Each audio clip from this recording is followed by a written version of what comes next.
人重生后的第一件事，竟是让全村的人拿着手电筒朝一块玉米地照去。秦轩，你发什么疯呢？一会你就知道了，大家一块往地里照。村民虽然疑惑，但还是都照做了，希望能有什么奇迹发生。可等了一会，奇迹没有出现，反而出现了一对衣着不整的男女。老婆，说着，秦丽上去就左右开弓，他双眼血红，恨不得打死他杜三巧。秦丽，住手！村书记杨向东大吼一声，但秦丽跟听不到似的，仍在左右开弓。把他拉开，给我抓去村委会。联防队长领头就把几人带走了，而不远处秦轩的二堂姐秦文丽、三堂姐秦文晶正呆立在那里，明显是还没回过神来，或者是不敢相信他们的亲妈会做出这种事。装傻？你跟你妈还不是一样不要脸的东西？原来上一世秦轩娶了没有血缘关系的三姐秦文晶，劳累奋斗了大半辈子，刚实现财富自由，却得了癌症。在他养病期间，秦文晶突然夺了他的财政大权，让他没钱看病。更可悲的是，就在他生命弥留之际，秦文晶告诉他，他的癌症是他专门收集黄曲霉素放在了他的食物里，而且就连他引以为傲的儿子也不是他的种。他不甘，他挣扎，终于他没有了意识，再睁眼就回到了80年代，重活一世是上天给的机会，这一世他要让秦文晶一家付出血的代价。秦轩急着迈步走回了自己家破败的西厢房，他已经有几十年没有再看到养父母的脸。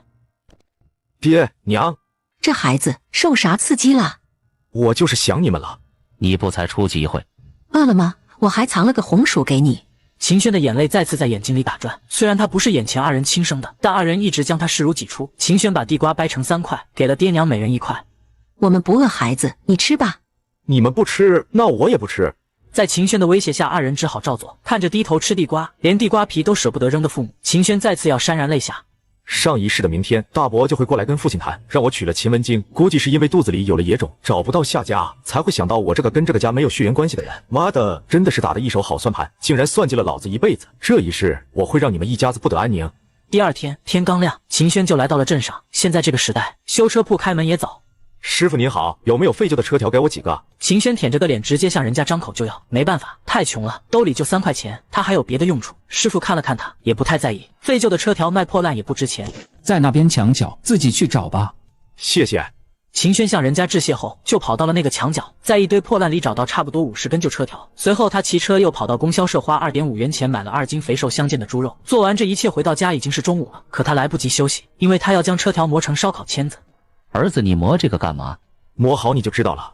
他笑了笑，也不问了，也坐下来帮儿子一起磨。很快铁条就磨好了。秦轩把这些拿回房间开始切肉。肉切好后，他又悄悄地来到厨房拿了一些调味料，因为买不起羊肉，用猪肉必须要提前腌制。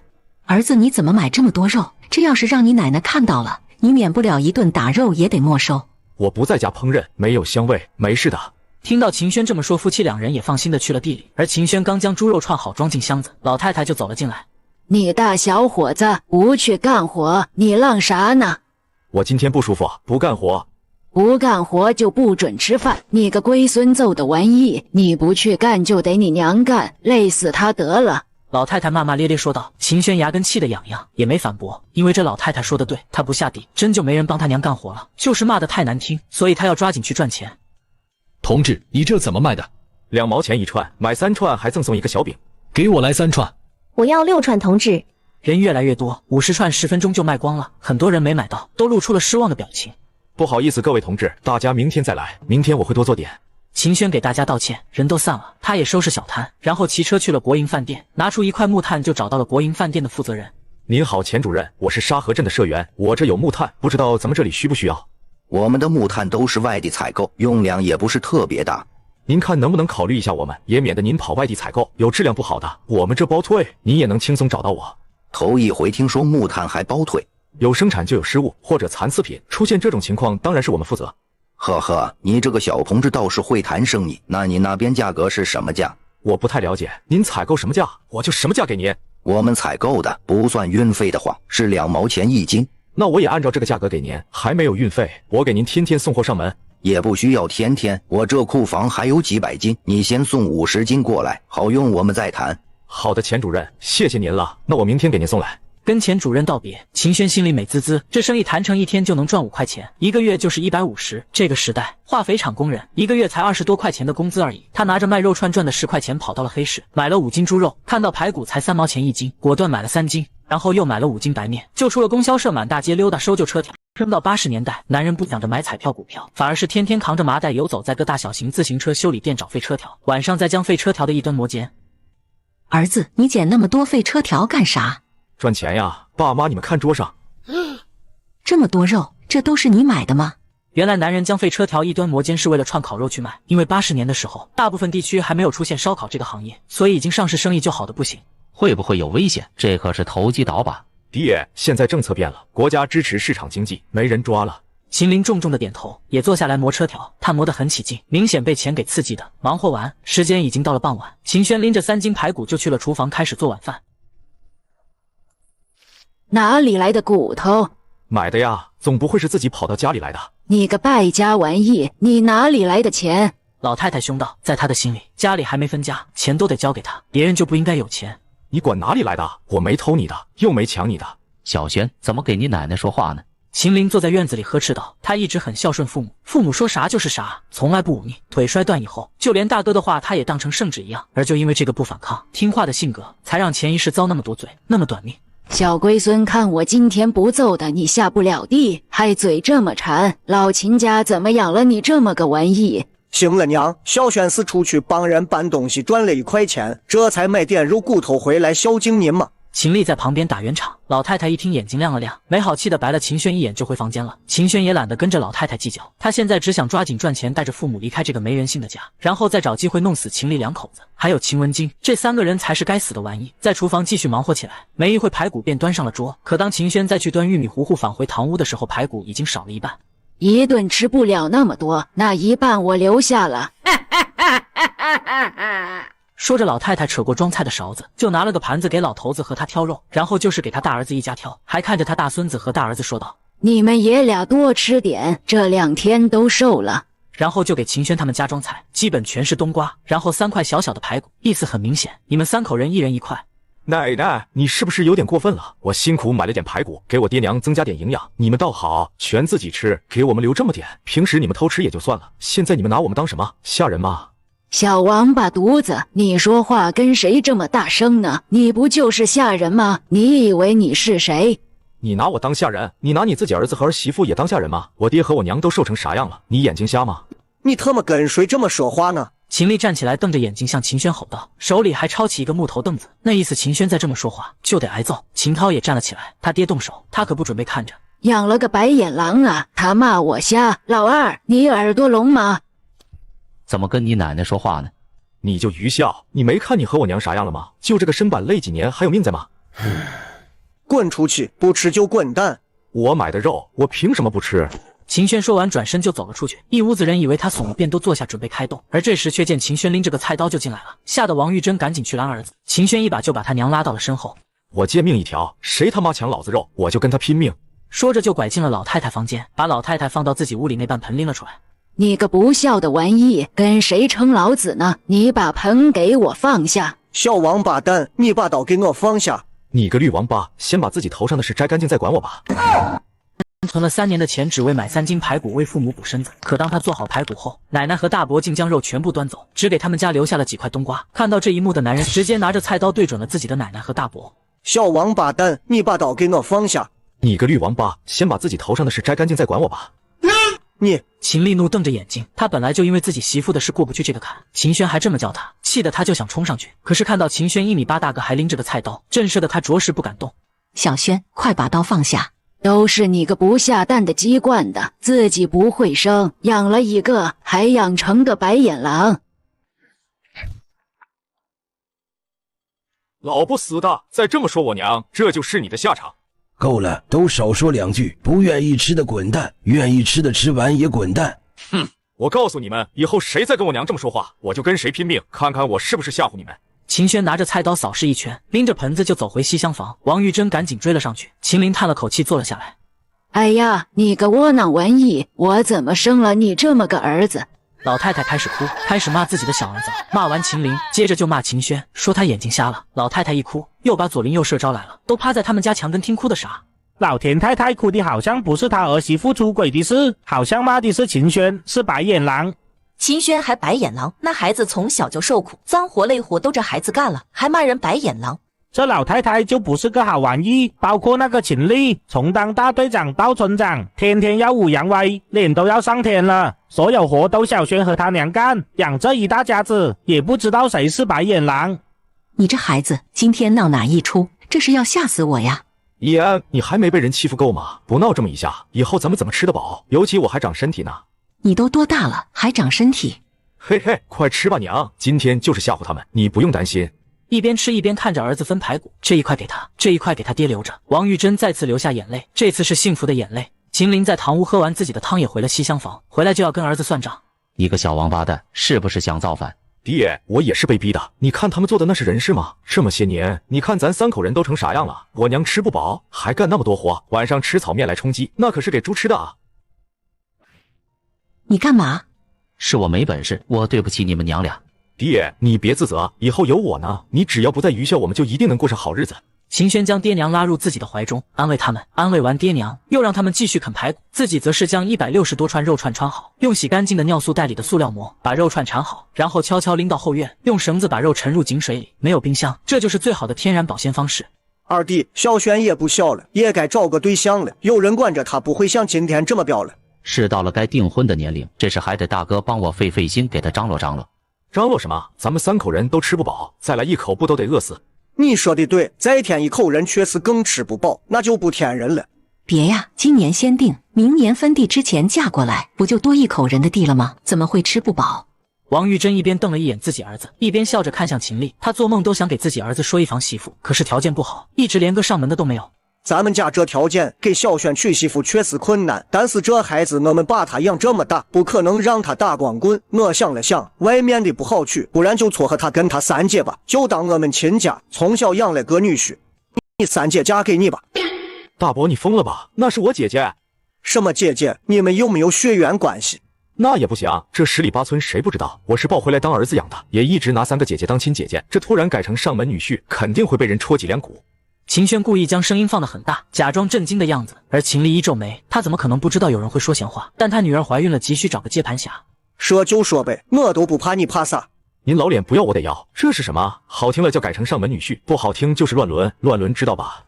你胡咧咧什么？没有血缘关系，哪来的你那个说法？没有血缘关系也是姐弟关系，姐弟结婚就是乱伦，你老糊涂我可没糊涂。小轩，你小点声，这不是商量吗？秦林听到乱伦这个词就是一哆嗦，赶紧拦住儿子，而秦丽则阴着个脸看向秦轩。我跟你的商量这事，你小孩子只要等着结果就行了，我没让你长大再给你娶媳妇，别不知道感恩，胡乱说话。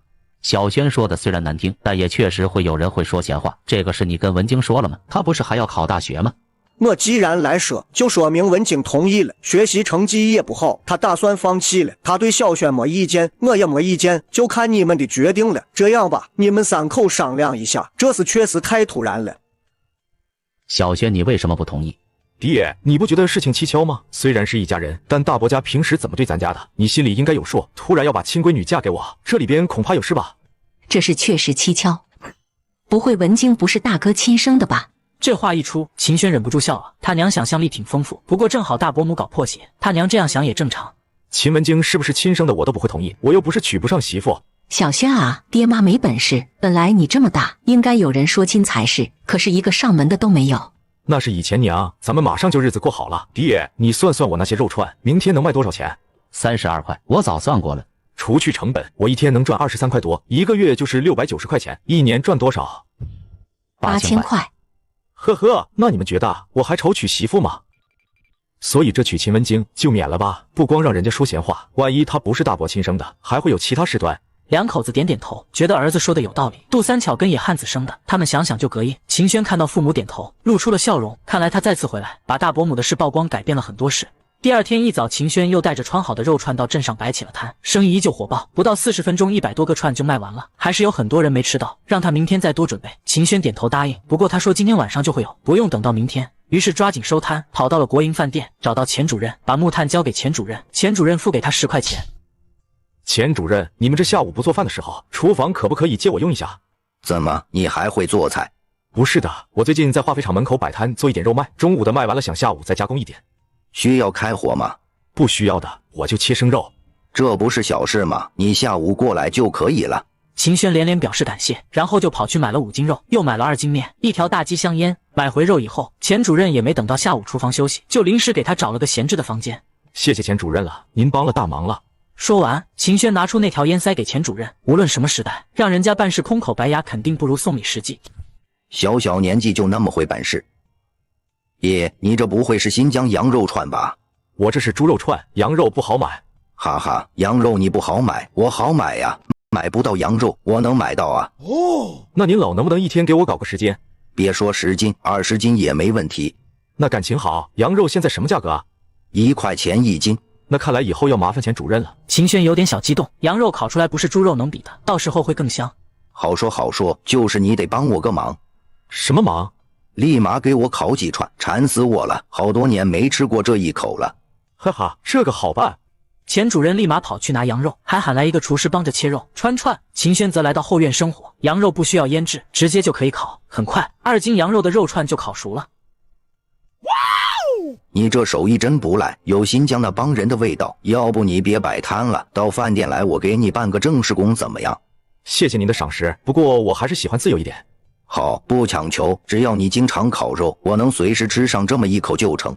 那没问题，只不过我每天下午能不能借你这个地方一用？随便用。秦轩很是开心，有了这地方每天能多赚几十块。到了晚饭时间，秦轩再次带着东西跑去摆摊了。这一次又是1个小时，160串卖没了。这个时代赚钱真的很容易啊！趁着供销社没关门，秦轩再次跑去买了10斤面，还有10斤猪肉。出来供销社又买了几个肉包子。等骑自行车到家，已经天黑了。怎么这么晚才回来？今天不好卖吗？好卖的很，午饭卖了5斤肉，晚上我又卖了5斤肉。秦林一听，脸上笑开了花，然后询问儿子怎么在外边加工的。秦就告诉了他国营饭店的事，并提议他爹明天开始跟他一起去县城，能帮着一起穿串。秦林当然答应，不光能赚钱，还让他觉得自己不再是个废物。随后拿着肉包子递给他爹和娘。王玉珍再次被吓了一跳，这不过年哪有吃肉包子的？赶紧把房门从里边拴上了。你这孩子，这时候买肉包子，让你奶奶看到非得骂死你不可。嘿嘿，不管他，我们赚钱不就是为了吃吗？秦轩说着，就往他娘嘴里塞包子。一家3口美美的吃了一顿肉包子。吃完包子，秦轩就骑车去了隔壁村把木炭钱付了，然后告诉烧炭的师傅1个礼拜准备400斤。忙完这些，秦轩才回家。可刚赶到家，老太太就叫住了他：“你今天又没怎么下地吧？天天往外跑，那地里的草啥时候能除完？”“那地都是我的吗？”“废话，这地不都是咱家的？”“那咱家是不是就我和我娘能下地，其他人都废物了？”“你这话啥意思？”“你还问我啥意思？我少干1天活，你就跑来质问我，其他人不干活你怎么不问问？”“其他人谁不干活？我和你爷爷岁数大了，不能下地。你大伯要忙村里的事，赚工资。你2姐订婚要出嫁，快不是咱家人了。你3姐和文涛还要学习，他们以后是要吃皇粮的，哪个能下地？不就得你们娘俩去吗？你天天屁事没有，乱往外跑什么？”“我大伯赚工资，我大娘没赚吧？您怎么没管？还有秦文京、秦文涛高考落榜，现在还学个屁？还有秦田文丽拿快出嫁找理由，从出生那天就等着出嫁吗？20年了，他哪天下过地？”秦轩声音很大，东西厢房里的所有人都听到，走到了院子里。王玉珍走到秦轩身前就要拉儿子出去，老太太一看自己儿媳妇出来了，就骂得更大声了。小犊子翅膀硬了，管不了你了是吧？你别忘了，没有你大伯把你捡回来，你早被野狼叼走了。让你干活怎么了？你不应该干活吗？养条狗他也得给我看家，更别说是你。秦轩直接被气笑了，这是真拿他当牲口啊！从明天开始，我们3口人的3亩地我们自己管理，其他人的不伺候了。你干！全家11口人，可家里所有的活都只有我和母亲去做。可即便这样，奶奶依旧偏袒大伯一家，甚至就因为今天我没下地干活，奶奶就连饭都不让吃，还破口大骂。从明天开始，我们3口人的3亩地我们自己管理，其他人的不伺候了。你敢不干活，你就别想再吃饭。你怎么回事？这2天老是和奶奶顶嘴。爹，我昨天都说了，不能再被欺负，这么多活全放在我和娘身上，我受够了。大不了分家，我们3口人过得更好。分家哪这么容易？你大伯一家肯定不会同意。我管他们同不同意，不同意我也不种地，没粮食，看谁先饿死。听着儿子的话，秦林愣了半天。他也知道老婆孩子一直受苦受累，但这不是因为自己腿受伤干不了活，都是他大哥照顾这个家吗？但是实际情况，这个家反倒是老婆孩子付出最多，把大哥一家养成了吸血鬼。分吧，爹支持你。看老爹想通了，秦轩露出了灿烂的笑容，准备明天就去分家。时间来到深夜，刚准备睡觉的秦轩竟然闻到了一股韭菜饼的味道。他悄悄地走出房间，来到奶奶门口，只见老太太和大伯一家正在说笑。又偷吃，又偷吃！你们把我们3口人当什么了？秦轩一声大吼，走过去直接掀翻了放着饼的桌子。哎呀，你个天杀的，我的韭菜饼啊！我们一家人干活，一年到头吃不到干的，你们倒好，又是鸡蛋又是菜饼。你干什么？秦丽直接从凳子上站起来，要来打秦轩，秦文涛却先他爹一步，直接冲着秦轩一拳打来。只是他拳头还没到就被踹飞了。秦丽一家瞬间暴怒，就连老爷子都抄着烙饼的竹坯子朝秦轩打来。来，要动手就到院子里来，快来人啊！一家子偷吃还打人啊！这一嗓子，秦轩有多大劲使多大劲，喊完便朝院子退去。这时听到声音的左邻右舍也都赶了过来。老田家太欺负人了，村长打人了。你给我住嘴！说着，秦丽拿起锄头就挥向了秦轩。众人一看秦丽要嘎人的气势，赶紧挡在了秦轩前面。你们让开，我要打死这个王八蛋！秦丽，你要干嘛？杨书记，家门不幸啊，养了个白眼狼啊！杨书记，你得为我做主啊！这个天杀的小崽子要造反，连我都敢打呀！杨书记，你可来了！这一家子人打我，都给我过来，说清楚怎么回事！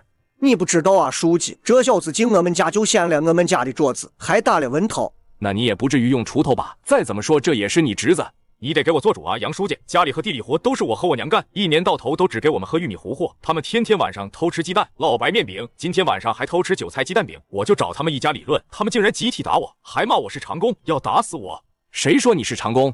我奶奶，她不光今天说，几乎每天都骂我是他们家长工。老太太瞪大眼，她什么时候天天说了？她是偶尔会这么说，这小犊子冤枉她。老田太太，你封建思想很严重啊，是不是没被批斗过？我今天没这么骂他。你今天没这么骂，那就是以前这么骂了。你这是什么思想？还搞剥削那一套？书记，我妈没那么说过。没那么说过。你确定？让我查出来你撒谎，这个村长你也就做到头了。杨书记，不管秦丽的事都是我骂的，我只是有口无心，偶尔说说的。哼，有口无心，我看你就是这么想的。对，他就是这么想的。我证明他经常这么骂秦轩。杨书记不能就这么算了，秦丽也不配当村长。哼，有口无心，我看你就是这么想的。对，他就是这么想的。我证明他经常这么骂秦轩。这孩子从8岁就跟着郑公分，我们是从小看着的，能吃苦又勤劳。当年要不是秦林媳妇的争取，恐怕小学你们都不让这孩子读。没错，现在地里活也都是小轩娘带着小轩干，这一大家子，半大小子和姑娘，没一个下地干活的。你看老大家媳妇闲的都去勾引野汉子了。这话太他妈扎心了。现在分产到户，家家都能基本温饱了，还让秦林家3口天天喝稀的，老太太还带着老大家的偷吃，真不是个东西。乡亲们你一言我一语，全都是喷老太太和秦丽一家的。听到乡亲们打抱不平，秦林2口子也有些动容。是啊，都是亲生的，但为什么待遇会差那么多？关你们什么事？咸吃萝卜淡操心，都离开我家院子！老太太恶相毕露，往外赶人。杨书记看到老太太这样，就气不打一处来。行了，都别说了。秦丽，你是村长，你得处理好家里的事，不准再吵架。秦轩这孩子挺懂事的，即便打架，他也没打你这个长辈，也没打他奶奶吧？你拿个锄头一副要杀人的架势，就是你的不对。他打我儿子，比打我都疼。我给你们个建议，分家另过吧。地有了，人口又多，难免有矛盾。杨书记说完就带着村民离开了，家务事还得他们自己家解决。大伯，我觉得杨书记的建议不错，这个家分了吧。小兔崽子，没你说话的份，这个家不能分，我说了算。不分，那从明天开始我们就种3口人的地，你们爱咋地咋地。那我就不让你吃饭。说的我在乎你那一碗糊糊一样。爸妈，我们回房间。你分了吧，分了家里肃静。分了，你经常往大队部跑，那几个丫头又要嫁人，活谁来干？可不分小轩还得闹，在那我这村长就没法再干了。那不行，这官不能丢。分就分了吧，一群白眼狼！你这孩子怎么突然搞这么大事，都快吓死我了。呵呵，易安怕啥？他们不偷吃，我也不想这样。你今天做的不错，没有对你大伯和奶奶动手，否则我得打你一顿。就知道您老孝顺，不过打秦文涛比打他们自己身上都得疼。你今天这么一闹，这个家估计要分了。分了才好，分了我带着爹娘吃香的喝辣的。你呀，分家过日子哪有这么容易？行了，你去睡觉吧。翌日，秦轩依然起得很早，但没有下地，也不让他娘做饭，弄了个地板车，用绳子固定在自行车上，带着他爹娘就去了县城。先带着2口子吃了顿包子，又带着老2口去供销社买了几身衣服，就把爹娘带去了国营饭店的后院。钱主任早都把羊肉给准备好了，秦轩让他爹娘在这里切肉，自己则将昨晚串好的肉串拿去摆摊了。今天比昨天多了1杯肉串，但是依然在1个多小时内卖完了。今天又卖没了吗？秦轩，田夏，你怎么会在这里？我在这里上班啊。哦，对，你在化肥厂上班，我忘了。没想到是你烤的肉，我都2天没抢上了。嗨，我也不知道呀，知道我给你留，不过晚上我还烤，我到时候给你留着。好啊，每天上下班闻着这股肉香，早都想吃了。我一会还要上班，先不跟你说了，晚上见。晚上见。我给你留的肉，你坐这里吃还是带回去吃？我还是带回去吧，你给我6串就好。哎呀，都带回去吧，给家里人也尝尝。那行，有多少串？这些钱够不够？要什么钱？这顿我请。那可不行，这么多得卖好几块钱呢。田夏硬塞回来，然后2个人就开始谦让，王玉珍也加入到2人。最后在田夏的一再要求下，秦轩无奈收了1块钱成本费。这姑娘长得真好看，还有正式工作。我把她娶回家怎么样？混账，一个村的，按辈分你还要叫他奶奶，可不能开这种玩笑。秦轩被他爹的反应吓了一跳，果然这时候人还是思想固化啊！这要是真去追求，老爹这一关都没法过。收完摊，秦轩又带着爹娘去了国营饭店，吃了饭才往家赶。可一到家，老太太就指着秦林2口子鼻子骂：好个白眼狼，竟然一天不着家，地里活不干，饭也不做，真的想造反吗？娘，我昨天已经通知过你了，不分家啥活也不干，您老聋了。小王八蛋，你就是个祸害，祸害我们一家子不得安宁。分也得你们给我净身出户，这个家的过活都是我们攒下来的，想分家你们就都给我滚出去。秦轩嘴角咧了咧，这老太太估计要耍无赖了。果然，秦丽从堂屋和老爷子一块出来，老爷子咳嗽一声，看向秦林：秦林，你真的想好分家了？想好了，以后我们还是个过个的吧。您和娘的地，我和大哥一人负责1口人的，到时候见多少粮食都上交给您。你还想要的房子、地，家里一切都是我的。听你这意思，是我家啥也没有，净身出户呗？就是净身出户，全给我滚蛋！爱去哪里就去哪里，我就当没生过这个儿子。呵呵，你还真强势，国家分给每个人的土地都敢霸占，你还真以为你是地主了？行了，别闹了，地是俺人头分的，是谁的就给谁，这是受国家保护的。既然要分家，那就把杨书记叫过来吧，大队不做见证。大伯的话也乃从不反对，说完就自己去请杨书记了。秦轩觉得很可笑，这家怎么分？显然大伯一家跟老头子和老太太都商量好了，不过他不着急，就等着看出什么幺蛾子。大叔，你说说吧，想怎么分？他们3口人的给他们，然后净身出户，我们老2口跟着老大家过。秦丽，你也是这么想的吗？杨书记看向秦丽，他脸色难看，头一次听这么分家的，这哪里是分家，明明是把另一个儿子一家赶出去。我听我爹的。哼，这一家人真没人性。秦林，说说你的想法。这时秦林的眼泪已经流了下来，他没想到爹娘向着老大，向到了这种程度。东厢房是我们爷3杯坑你盖起来的，但西厢房是我一个人赶马车拉土找人做土坯盖起来的，凭什么不给我？还有家里的地板车、农具，有一半也是我用工分换的，你们凭什么不给我？那是你赚的，但我还10月怀胎生了你，把你养大，你怎么不算呢？你生我养我，我肯定会养你老，这一码归一码。屁！就你这残疾腿，你怎么养我老？能照顾你自己就不错了。我不还有儿子吗？那就是个白眼狼，抱养的就是抱养的，永远喂不熟。你再说一遍。你儿子就是个白眼狼，抱养的就是抱养的，永远喂不熟。分家就谈分家，对我人身攻击干什么？对，我们就谈分家。秦丽，你是老大，你觉得这么分合理吗？杨书记很严肃地看向秦丽，他这是在给这个村长一个机会，而秦丽显然没想到这个时候会问他，摸了摸鼻子说道：净身出户确实过了，毕竟还是一家人。我爹娘这么分，是觉得小轩是抱来的，不想把财产分出去。不过我倒是有个2全其美的主意。有主意就说，别吞吞吐吐的。小轩是抱养的，没有血缘关系，把他的下一代变成跟我们有血缘关系就好办了。怎么变成有血缘关系？让他和文静结婚，生的孩子不就是老秦家的吗？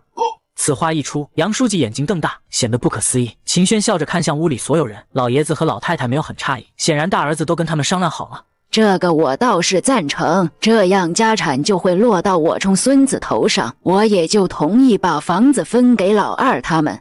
我还没见过这么干的，这对外可都知道你们是收养的孙子，可没说过养的是上门女婿，这事传出去多少有点丢人。这的我可以放话出去更正，当年抱回来的时候就是当女婿养的，只是看老2家没孩子才过继过去。想得挺美好，那也得我同意才行啊。你不同意，你个白眼狼出去都找不到媳妇，现在把文晶嫁给你，你还不满意了？呵呵，不满意，我宁愿娶不上媳妇都不娶她。行了，都少说两句，这条女婿跟分家是两码事，放在一起可不好谈。我不管，上门女婿的事不答应就不能给他房子。爹娘，你们好狠的心，这等于把我们赶出家。哼，你们自找的，谁让你们想分家的？如果你们这么做，可别怪您老了我不孝顺。放心，我们就是饿死在床上也不会找你的。好，这可是你们说的，到时候别后悔。秦轩趁现在就想跟这个家撇清关系，正好他爹这回寒透了心。杨书记，能不能给我们批块宅基地？批了宅基地，我们家主动放弃这套房子。小轩，相信我爹娘，大不了咱们盖几间砖瓦房，比这破房子要好多了。你就吹吧，我看你拿啥盖砖瓦房？拿啥盖不劳您老人家操心，我们家让出来西厢房可以，但是得有补偿，要不然这个家就别分了。还要补偿？你想的挺美。不给补偿，那就不分了。我保证我父母啥活都不会再干，就在这房子里住，我看你能怎么办？说完，秦轩拉着爹娘往外走，出了堂屋门就看到秦文京站在门外边，脸色难看。他没想到秦轩竟然这么看不上他。爹娘，你们有啥想法就说出来。我们就是舍不得这房子，还有就是分出去，咱们住哪里？易安，旧的不去，新的不来。盖5间大瓦房不是啥难事，住处就更好解决了。老地主家留下来的院子跟村上说说，可以借住一段时间。秦林两口子互相对望了一眼，还是很纠结。这里毕竟他们生活了这么些年，一下子分出去，心里就是不舍。爹，易安，咱们要想好好活着，就得跟这个家断了。以后咱们每天都要切肉。就我奶奶那性格，要是让她发现了，天天打架，我们都别想赚钱。不赚钱，拿啥给爹你治腿？你这腿，如果到首都的大医院，没准还能恢复。我这腿还能治好。医学会越来越发达，就算是截肢的还能用假肢走路呢。秦林听到假肢，眼神暗淡了几分，但是能站起来自己走路总比拄着拐棍强。听你的，那就放弃这房子，我们出去住。放弃归放弃，但得问他们要钱，先耗着他们，不给钱你们别松口。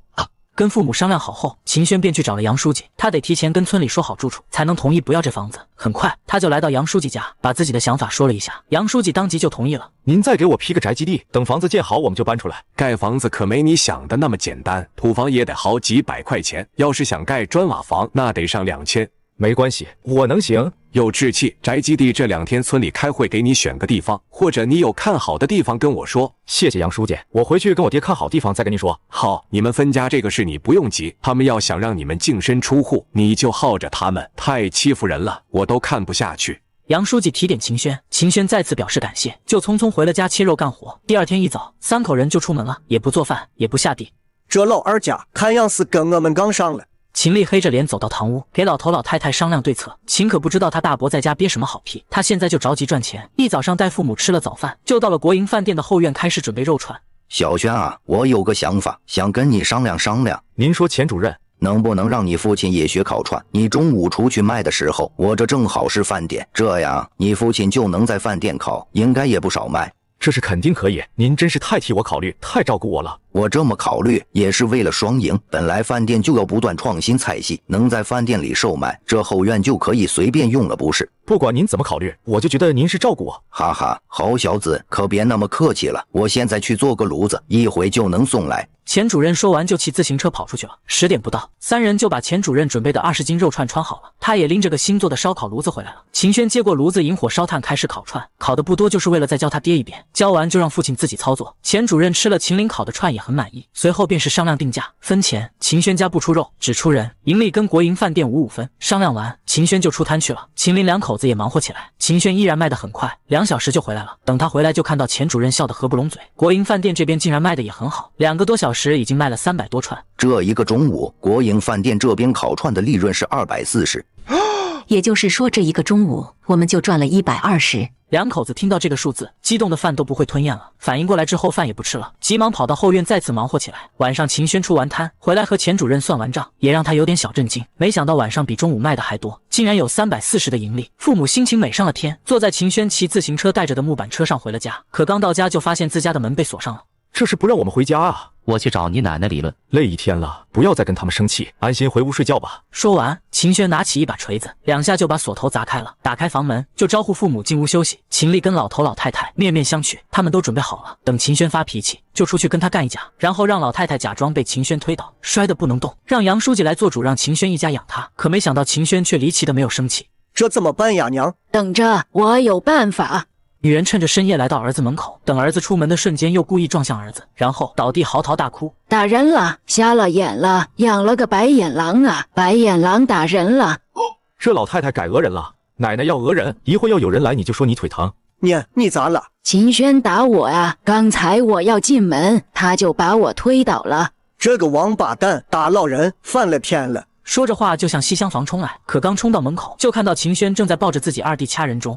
二弟，你这是咋了？旁边王玉珍也哭起来，老太太一听，眨眨眼，不知道怎么回事。这时候左邻右舍的邻居已经进了院子，一部分人去看老太太，一部分人去屋里看秦林。你又咋了？杨书记，你得给我做主啊！我刚才要进西屋门，秦轩那个王八羔子把我一把推出来了，腿都给我摔断了。听到这话，杨书记脸色阴沉地进了西屋门，可一进屋就看到一屋子人在喊秦林。秦林闭着眼没有反应，秦轩悄悄在他爹手心挠了挠，这时候才见秦林慢慢睁开眼睛。秦林，你这是咋了？杨书记，你来了，这到底怎么回事？我娘把房门给锁了，小轩把锁砸了才进屋。我刚准备睡下，就听到我娘一边骂谁砸了她的锁，一边敲门。我正好在门旁边，我就开门了。可门刚打开，我娘就一头撞向了我，把我撞到摔晕了过去。杨书记听完脸色难看，屋里的乡亲听完也是心中大骂这老太太。你好好休息吧，我跟你娘谈谈，看看这老太太又做啥妖。杨书记带着一众人就出了门，秦丽就站在他身边。刚才听到自家兄弟的说法，替老娘捏了一把汗。刚才你说是小轩推的你，你说说他怎么推的你？你刚才进门也不看着点，把二弟撞到了，差点撞没气。你怎么把老二给撞了？我也不知道啊。也就是说，你刚才是跟秦林撞一起摔倒了，没人推你。我也不知道，眼一花，以为有人推我。那你这腿……老太太不知道怎么回答，看向大儿子，大儿子眨巴眼睛，但是天太黑，他也看不太清，没得到大儿子回应，他脑袋转了个弯，讹不上秦轩，讹秦林也行。我这腿可能断了。奶奶，你腿摔断了？就等着这小王八蛋来问呢。断了，这下啥也干不了了，你得照顾我。还等啥呀？赶紧送医院。我不去医院，在家静养就行。静养怎么能行？万一骨头断了，得打石膏。不一定是断了，摸准明天就好了，先观察一晚上再说。你怎么回事？奶奶腿都断了，还观察一晚上，不孝顺。秦轩向着秦丽大吼一声，同时伸手把奶奶抱起，放到自行车拖着板车上，骑着就跑。一路上骑得飞快，把老太太颠簸得直哼哼。你个王八羔子，想颠死我！我不去医院。您怎么能不去医院呢？腿断了得及时治疗。你给我停下！秦轩置若罔闻，车子蹬得飞快，很快离村就1里地了。而这时秦轩来了个急刹车，老太太在地板车上坐着，差点倒仰过去。我忘带钱了，奶奶你在这等我一下，我回去拿。说着秦轩就解开了自行车和地板车连接的绳子，然后骑着自行车就走。你带上我啊！男人带着摔断腿的奶奶去医院，可走到半路上他却解开了自行车和板车的连接绳，自己骑自行车跑了。你带上我啊！这大晚上路两边都是玉米的，怪吓人的。他本来就胆小，现在又是大晚上的，路两边还都是玉米，吓得他赶紧下了板车，想要追秦轩，可又舍不得自己家的地板车，便直接拉着车子往村子方向而去。另一边，秦丽反应过来，推着自己的自行车就去追。杨书记不放心，也让自己的儿子杨中华也骑车跟他一块去。只是他们到村口的时候，神奇的一幕发生了，只见老秦太太拉着地板车一路小跑着回来。这黑灯瞎火的，可吓死娘了。杨中华看到这老太太腿脚利索，哪还不知道发生了什么，就没好气道：坐，天天坐，早晚得把自己坐死啊！说完，掉头就回去了。秦丽看穿帮了，脸色变难看了起来。那个小王八蛋呢？你没看到他回去来吗？他说没带钱，扔下我就跑了。这小犊子是故意的。秦丽叹了口气，带着他娘往回走。到了自己家大门口，才发现好多看热闹的还没散，都在讨论着老太太撒谎冤枉秦轩的事。结果这些人又看到了老秦太太腿脚利索的出现，若无其事的跟着大儿子走回家。乡亲们一阵大骂：这是想讹小轩啊！即便不是亲生的，也不能这样吧？这老太太有点为老不尊了。就在这些人七嘴八舌的时候，秦轩骑车风风火火就回来了。小轩，你回来了。嫂子，你看到我奶奶了吗？老太太一路小跑的回家了。啊，一路小跑回的家？我去大庆家借个钱的功夫，腿就好了吗？秦轩声音故意把话说很大声，然后把车停进院子，又冲着堂屋喊道：奶奶，你怎么跑回来了？还要不要去医院啊？老太太房间异常安静，没人回话。您要不去医院，我可就回屋睡觉了。还是没人答应，就连秦丽坐到自己床沿上也是一言不发。她皱着眉头，一脸气愤：怎么就让这小犊子发现了？你用的什么方法，让你奶奶自己跑回来了？直接扔到半路了，她怕黑，自己就下地跑回来了。秦林点点头，没再说什么。一夜过去，秦轩一家还是早早起来了。而让人惊奇的是，秦丽一家也起来了。秦文丽三姐弟一人扛着个锄头跟着秦丽准备下地，而走到大门口的秦文京突然站住脚步，转头对着秦轩说道：晚上早点回来，我约了几个咱们的同学玩，还特意叫了田夏。秦文京这是要搞什么？要不你跟你爹今天去县里，我也去下地。你可不能心软，现在闹分家，不能前功尽弃。说着，秦轩就拉着自己爹娘坐上了地板车，到了大庆家门口。张大庆也上了车。昨天秦轩扔下老太太说回去拿钱，其实是去了张大庆家，为的就是让张大庆跟他去县里。想当老板，手底下就得有一些信得过的兵。来到国营饭店，秦林两口子就开始干活。秦轩则带着张大庆去买了辆自行车。看到秦轩付自行车钱这么痛快，张大庆一脸羡慕。这几天你先骑我的车，等我们家啥时候分完家，啥时候咱们再换回来。好的，轩哥，我一定非常爱惜。上午张大庆就跟着学做肉串，中午就跟着去化肥厂门口去卖。两人中午卖了100块钱。见到那么多钱，张大庆惊得不知道说什么好。这干嘛？付你工资啊？这也太多了。多个屁！等以后我们会开店，到时候给你股份，将来买房子、买小汽车、娶漂亮媳妇都不是梦。那我就跟你干了，娶不上漂亮媳妇你负责，嘿嘿。秦轩很无语，这个家伙关注的是娶媳妇，买房子车子被他自动忽略。收拾好东西，两人便回到国营饭店，接上父母回了家。刚到家就看到秦文京家就出来了5、6个青年男女，都是这个村里上过高中或者在外面就业的。小轩，好久不见。好久不见，你们都来了。秦轩看向其他几个人，有2个女生，一个叫李小娟，一个就是田夏了，还有个男生叫王立军，在机械厂上班，跟秦轩点点头没说话。这年月有工作的，看不上你腿子，所以这家伙一副很高傲的样子。我以为你回来会很晚，你生意太好了。今天我带大庆去帮忙了，所以比平时卖得快。哦，我今天休息。昨天下班看你周围全是人，我还想挤进去给你帮忙的，结果我没挤进去，就骑车走了。下次可不要跟那些人挤，都是大老爷们容易吃亏。想吃肉跟我说，我给你留。你们俩聊得挺嗨呀，旁若无人的。听你俩那意思，小轩做生意了，摆了个小摊，赚点小钱。那不是投机倒把吗？街道带红袖章的没抓你。现在经济都逐渐放开了，哪里还有人抓？那可不一定哦，有人举报还是要抓的，你得小心点。坏人哪有那么多，只有缺德的，见不得别人好才会去举报。我就是给小轩提个醒，该防还得防。嘴上这么说，但他心里却在嘲笑秦轩越混越差，竟然去摆摊了。想到这里，他觉得自己又高人一等了。我们去河边吧，我让文涛买了几瓶汽水，泡在小河里了，他正在那里看着呢。好。几人边聊边走，到了小河边，秦文京忽然加快脚步，抢在大家之前给大家拿汽水。打开第1瓶汽水，他递给了田夏，第2个递给了李小娟，第3个的时候，秦文涛说道：“姐，我来吧，你喝。”不用，还是我来吧。秦文京说完，开第3瓶汽水。这会天还没完全黑下来，秦轩看到秦文京开瓶的手稍微有些抖。小轩，这瓶给你。这女人紧张啥？汽水有问题。来，我们以汽水代酒，祝大家前程似锦。大家也随之举起汽水，秦轩硬着头皮喝了一口，但是他没有吞咽，假装咳嗽几声吐了出去，然后又趁众人不注意将自己的汽水给王立军调换了一下。你们马上去上大学了，大家各奔西东，见面的时候少了，但是这里永远是我们的家，这一口祝我们友谊天长地久。说完，秦轩喝了一大口，其他人也拿起汽水喝了一大口，然后继续聊天，而秦轩却一直在观察着王立军。秦文京到底想干嘛？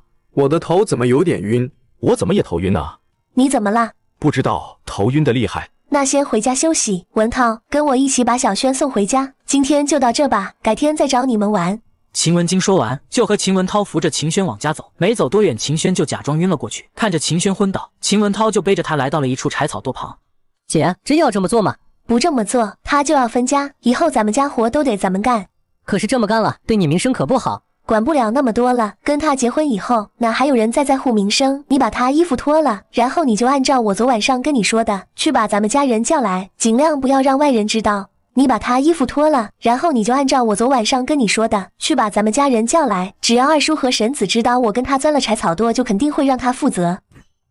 算盘打得不错啊。你话还没说完，秦轩就将两人击晕了过去。3下5除2脱了两人衣服，将两人塞进柴草垛里，然后又跑回了村子，故意把大庆、二庆还有孙三叫到了柴草垛不远处聊天。静等姐弟俩醒来，半个小时后，柴草垛有了动静，两姐弟纷纷爬出柴草垛找衣服。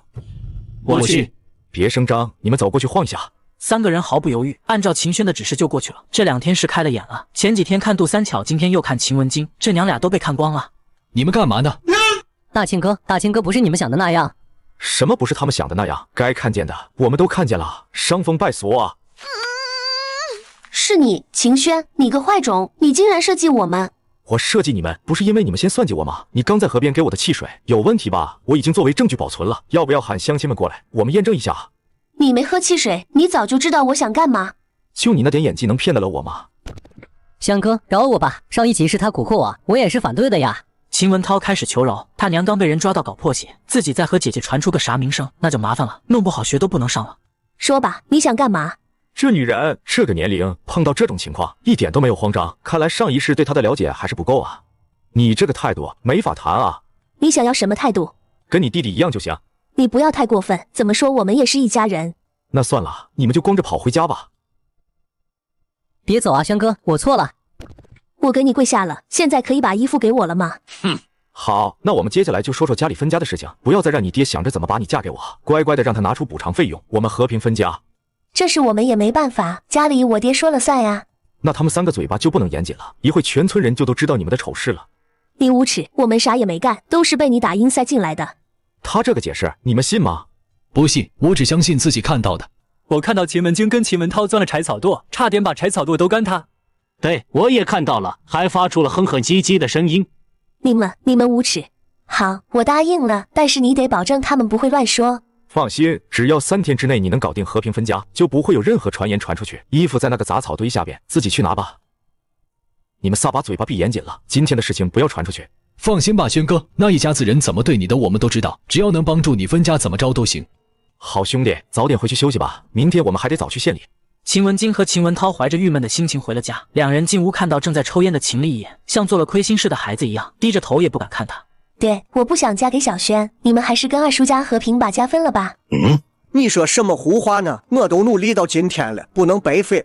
就是这2天他们去你二婶娘家吃饭占了点上风，但他们不能天天去人家家吃饭吧？过不了几天他们就会回来认错了。他们根本没去我二婶娘家，我今天听田夏说他们是去县城了，而且小轩还在县城找到了活干。他能找什么活？你打听清楚了吗？就听田夏跟小轩聊天说了一嘴，好像说生意很好，不知道具体弄的什么，应该是和肉有关。我说这几天早出晚归的，还拎着个大尿素袋子，原来里边装的是肉。走，去他们房里搜，还没分家就藏肉反了天了。奶奶，你等一下，听我把话说完。秦文京赶紧叫住老太太，这要是把秦轩逼急眼，把刚才的事说出去就完了。我不想跟小轩结婚，是因为咱们家这么天天闹下去，根本不会有结果。再一个拖时间长了，我的肚子就能看出来了。你个死妮子，都是你惹出来的，你还知道不能再等了？事情已经这样，您除非掐死我。你行了，娘，别闹了。你不嫁给他，爹也想不出给你摆平这件事的办法。山丘大队的李前进一直喜欢我，找人暗示他一下，让他来提亲吧。不行，那人就是个流氓，要不是他爹李茂才是大队书记，早就把他抓了。这个李前进是山丘大队书记的儿子，那这个条件好啊，文京嫁过去肯定不愁吃穿。你没听我说吗？那小子人品不行。人品不行，文京嫁过去给他归拢归拢啊！我不信凭文京的手段还管不了个男人。这话一出，老头子和秦丽眼前一亮，秦文京却撇撇嘴，他奶奶怎么想的他门亲，这是看中人家钱了。那就按照文京的想法办，我找人给李前进透个话，让他来提亲。屋里人都点点头，老太太笑了，觉得这个亲家要成了那就光荣了。自己儿子是村长，亲家又是大队书记，这以后他们老秦家在村子里不得横着走。但随后又想到了二儿子，还有那个龟孙子秦轩，就火气大。秦丽，一会我去对面闹，把邻居们都引过来，然后就去他们屋子里翻东西，把肉翻出来就让他们净身出户。行，一会我陪您进屋子里去翻。老二，还有那个小王八蛋，你给我出来！这特么又咋了？快点给我滚出来！别给我装熊，天天偷肉吃，以为我闻不出来吗？秦轩听到这个话，忍不住笑了，一边往屋外走，一边庆幸今天没往家里带肉。你咋呼啥？谁偷吃肉了？就你个小王八羔子！老太太一屁股坐到地上就开骂，左邻右舍再次被惊动，都纷纷赶来看戏。你别闹了，让人笑话。大儿子，你快点进屋里去搜啊！他有肉偷吃啊，背着亲爹亲娘啊，这个不孝顺的，你得替娘做主啊！你不能，二弟不是那样的人，是不是你看错了？看没看错，翻一下不就知道了。老头子说完就径直向西厢房走去，秦轩没有阻拦，还把他爹娘往旁边拽了拽，给老头子让了路。秦丽一看，扶起自己的老娘也跟了进去。只是3口人翻了半天，别说肉，连个玉米粒都没找出来，老太太都急得流汗了。这要找不到肉，又坐实了他欺负老二家。这番找的功夫，杨书记带着联防队的人来了。翻到了吗？杨书记来了，没有翻到。没翻到就给我滚出来！这一天天的欺负老实人没够是吧？秦丽，你真行啊！带着你爹娘翻自己二弟的家，我今天正式通知你，你停职反省。爷啊，杨书记，都是我的错，是我说老二家有肉的，跟秦丽没有关系。你就是个祸害，这一家子让你搅和的鸡犬不宁。老二家没有，老大家有没有？要不要翻一翻呀？老大家也没有，不用翻了。这话我就不爱听了，凭什么只翻我们家？我现在怀疑我大伯家有肉，我也要翻。对，都翻一翻，这样才公平啊！说着，张大庆就带着10来个小伙子往秦丽家冲去。秦丽一看，赶紧阻拦。杨书记一看，这是怕搜啊，一挥手，几个联防队的站出来，挡住了秦丽。不一会，几包饼干、羊角蜜、半袋白面、半坛子肉，全都翻出来了。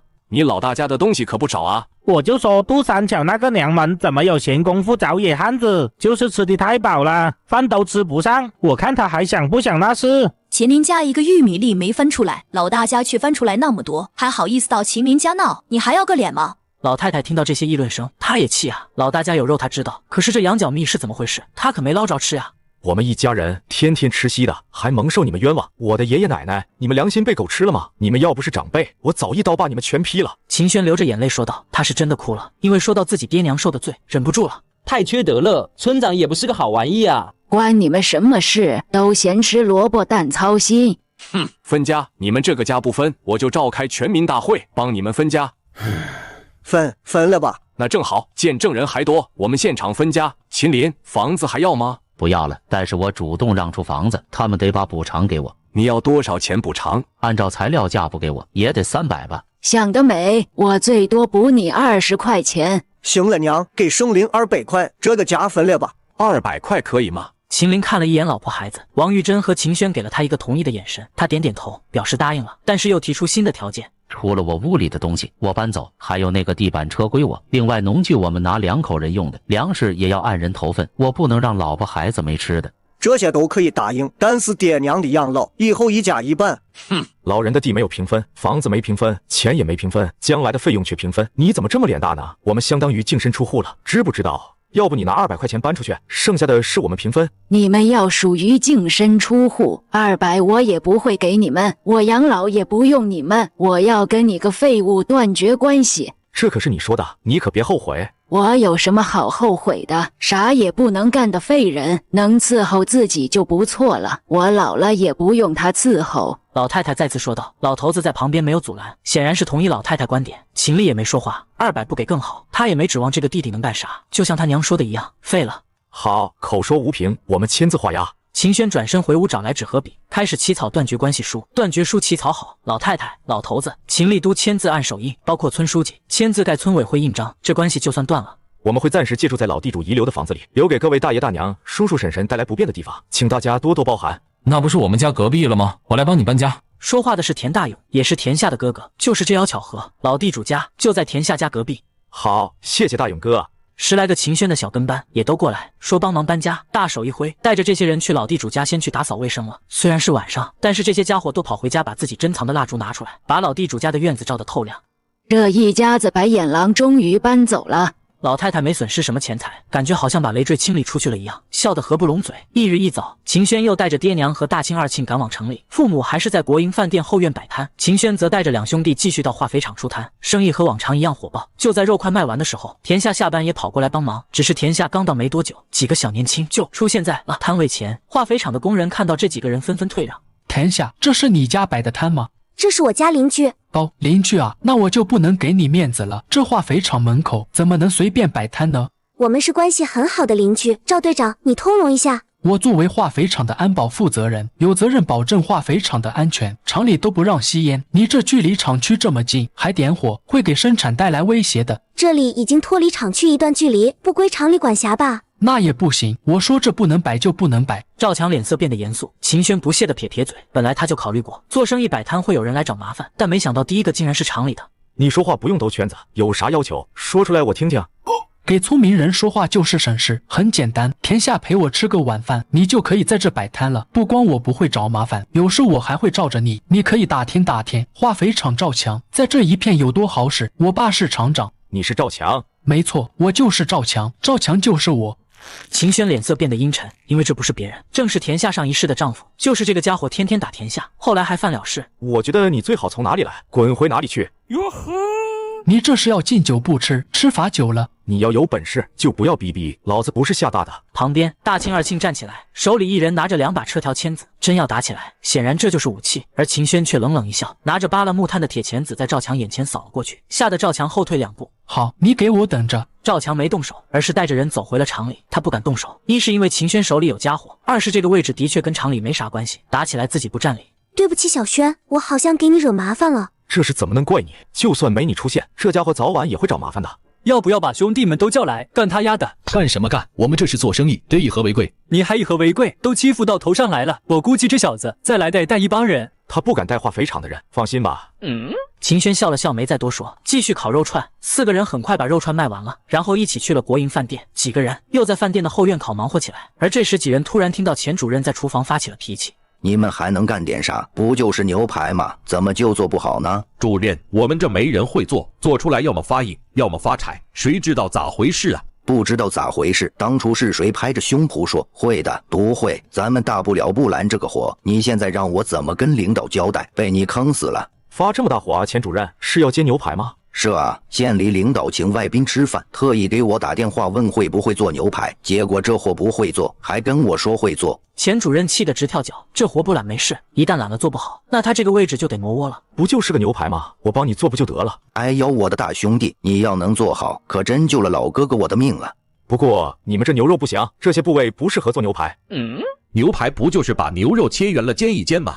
我不懂别插话，现在是看到你，我就不讨厌别人。带我去供销社或者屠宰场，我亲自去挑。好，我想现在就带你过去。来到屠宰场，秦轩买了泪眼部位的肉，便回去腌制。等他刚腌制上，钱主任就跑过来告诉他领导已经来了，急得钱主任团团转。老哥，稍安勿躁。秦轩说完便开始制作，他先是做了份中国版的番茄肉酱面，然后便开始做牛排。半个小时后，面和牛排全部上桌。太美味了，牛排7分熟，很符合我的口味。这个面好吃，牛排也这么好吃吗？是的，马厂长，都很好吃，中西方合并，非常不错。呵呵，没想到国营饭店还有这个手艺，我们化肥厂欠老钱一个人情啊。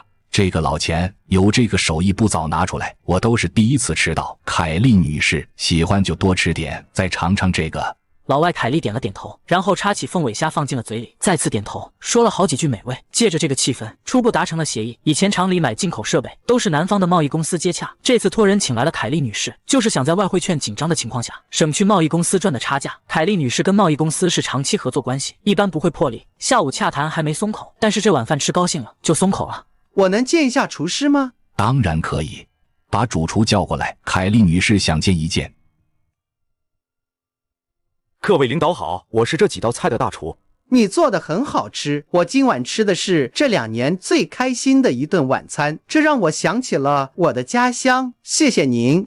凯丽诉说着对秦轩的感谢，然后又拿出外汇券递给秦轩，算是感谢费。这个时期的外汇券不要太珍贵，大城市可能有，他这个县城估计除了政府，老百姓找一张都困难。本着不要白不要的心理，秦轩接了过来，然后陪着梁书记和马厂长把客人送出了饭店。小秦，来饭店多久了？梁书记一边问，一边打量着眼前这个不卑不亢的年轻人。他工作这么多年，普通老百姓一般见到他这么大的官，都是眼神躲闪、紧张。可是这个年轻人竟然一点害怕的意思都没有，这让他对秦轩产生了极大的兴趣。田书记，小秦不是咱们饭店的人。哦，这是怎么回事？小秦就是和咱们饭店合作烤肉串的。哦，我听说肉串烤的也不错，你索性就跟着饭店干吧，饭店就缺你这样的人才。谢谢梁书记的好意，我这人有些散漫，现在国家放开私有经济，我也想凭个人实力做点喜欢做的事情。好样的，年轻人有魄力。那你考虑来我们化肥厂食堂吗？不需要你炒菜，偶尔来做几个菜就可以。你拉倒吧，国营饭店都不去，到你那干什么去？你准备给自己开个小食堂吗？我哪里敢开小灶，就是开了也得天天叫上您。马厂长把玩笑开了回去，显然两人不是一般关系。我们今天算是认识了，以后有啥事就到化肥厂找我。那我可记住马厂长这句话了，有事肯定过去。啊，不应该客气一下吗？小王，你给小秦写个我的联系电话。您好，我姓王，是马厂长的司机，这是马厂长的电话。王同志，化肥厂是不是还有个赵厂长？有是有，不过那是副厂长。老弟呀，老哥，我不知道怎么感谢你了。我说钱主任，你管我爸叫弟弟，又管我叫弟弟，乱套了。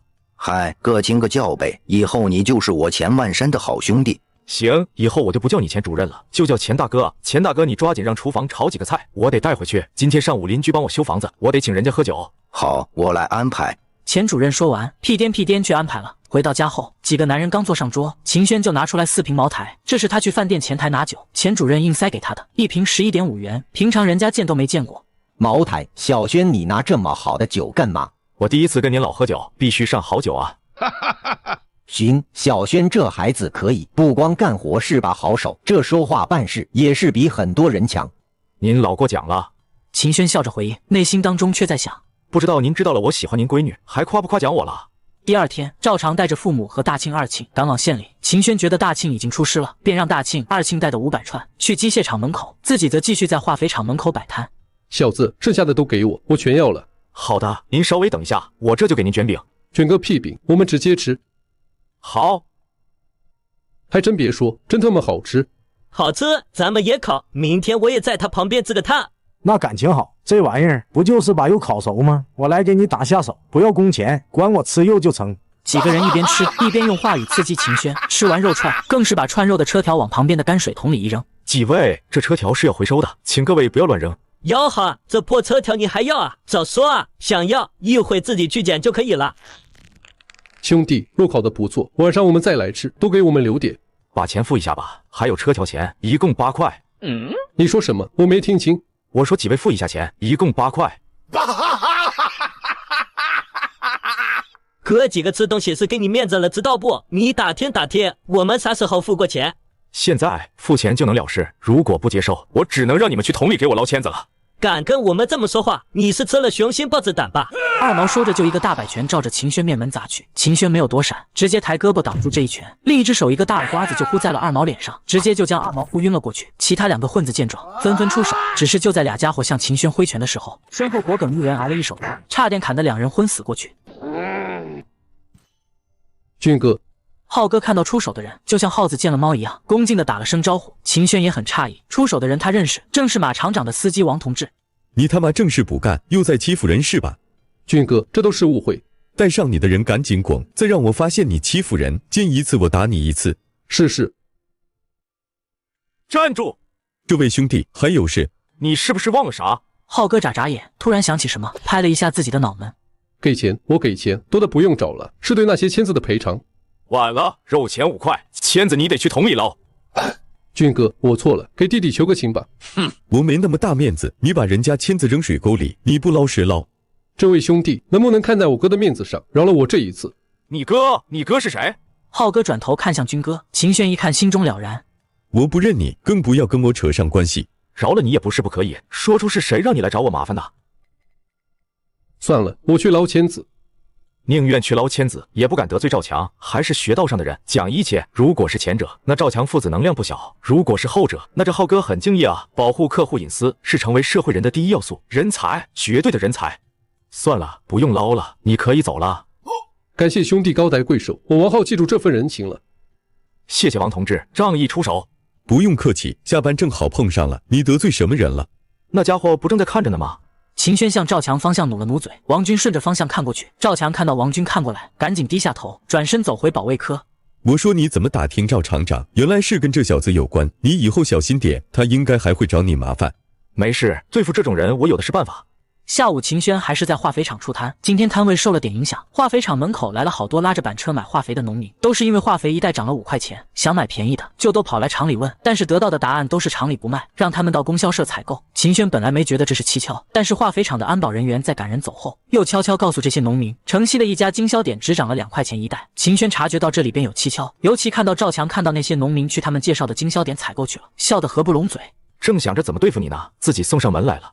晚上秦轩将烤串卖完，就骑车来到了城西那个化肥销售点。那地方没有挂牌，是个简陋的仓库，有几个人围着仓库转悠。秦轩没有惊动这些人，悄悄离开了。回到国营饭店，他让二庆今晚就蹲在城西盯着那个经销点，自己便带着爹娘和大庆回了家。而刚到村口，就看到一男一女从村里骑着自行车出来。小舅子干啥去了？叔婶子也在啊，我说今天怎么没见到你们在家？谁让你跟他们打招呼的？快走！看来秦文京定亲了。那小子是不是李茂才的儿子？是的，就是前边山丘大队书记的儿子。这大哥还真有本事，又攀上高枝了。拉倒吧，他那是攀高枝，有他哭的时候。我可听说这小子名声不怎么好。他们家的事我们就不管了，过好过坏跟咱们家没啥关系。放心吧，他们的事我们不参与。秦轩听到这话放心了许多。三口人刚到家，大庆的娘就来了。这2天秦轩带着大庆去赚钱，张大庆回来就交给他娘了。这农村妇女哪里见过这么赚钱的？1天5块，1星期就赶上人家1个月了，所以就想来增进感情。文京今天定亲了，听说婚期都定了，就下个月初9。下个月初9还有10几天，我亲爱的姐姐，到时候给你送份大礼啊！大功告成，大家都来尝尝。好吃，太好吃了！你这孩子怎么做出来的？瞎琢磨，好吃您就多吃点，一会回家我再给你们装一点。好好。田夏，这个你给婶子送过去，再问她有没有时间来我这里帮忙穿肉串，1晚上给2块钱，今晚就能上班。好，我这就去。小轩，那我可以来吗？我有时间。当然了，婶子。大庆妈一听自己也可以，笑得嘴都合不拢了。要知道当时的工人1天才1块多钱。另一边田夏的母亲知道每天都有2块钱拿，也很开心，当天就过来穿肉串。人多干活快，但差不多也用了3个多小时才把肉串穿好。第2天，秦轩一早便带着肉酱和肉串来到了国营饭店。钱主任先检查了肉串质量，亲兄弟明算账，这入口的东西不是现场制作，又过了夜。钱主任多少有点担心，检查没问题，就都送到了厨房冰箱里冷藏。大兄弟，我觉得你这个方法可行，找农村妇女加工，省时省力。是啊，我主要是想抽出更多的时间发展其他东西。发展什么东西？秦轩一笑，拿出罐头瓶，在钱主任面前晃了晃，尝尝。这口味可以啊，你从哪里弄来的？我自己加工的。钱主任再次震惊，对秦轩竖了个大拇指。上次做西餐已经让他认识到，他认识的这个兄弟是个牛人。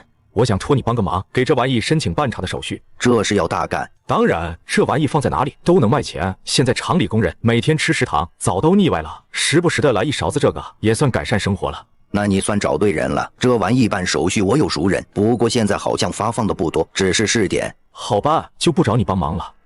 老钱对秦轩的话很受用，找他办事就应该是不好办的事。这回正好不忙，他骑车就去找熟人去了，而秦轩则是跑到了城西化肥销售点去见了二庆。怎么样？昨晚有送化肥的了，一共有5辆车来过，但是每辆车都只装了小半车，车牌号都记下了。干得不错，兄弟，去睡觉吧，晚上跟我一起干活。秦轩又塞给二庆30块钱，二庆也没拒绝。等秦轩回到国营饭店的时候，钱主任已经回来了。答应了，就是你要有厂址才好给你批手续，再准备这些材料，弄好以后交给我，我去给你办。别人申请要1个月，我3天给你搞定。谢谢老哥了，需要多少费用？给我说个数。不用花钱，这家伙好吃，也不知道从哪里听说了饭店会做西餐，可能要安排他一顿。小事，你帮我约一下时间，我来做。两人聊完，秦轩也到了出摊的时间，再次来到化肥厂门口。让他惊奇的事情出现了，化肥厂门口他每天烤肉的地方已经支起了一个烧烤摊，一个20多岁的小伙子正微笑看着他。秦轩看了看那家伙的炉子，跟自己的很像，又看了看里面烧得通红的炭，忍不住笑了。他知道这玩意没啥技术含量，早晚会有人模仿，只是没想到来了个4不像。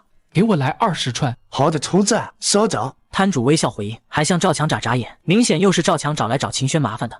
这手艺可以呀，肉块也大，以后可以天天来。这地方我罩着的，生意肯定比某些人强。谢谢大哥，大哥一看就是有身份的人。我这肉串保证肉块大，吃得香，不辜负您的照顾。这两人假装寒暄，路过的人听到新来的肉串大，就都停下脚步。给我来3串，要卷饼的。我也要3串。我也要。我也要。姓秦的，我把你生意都抢光，看你还怎么嚣张。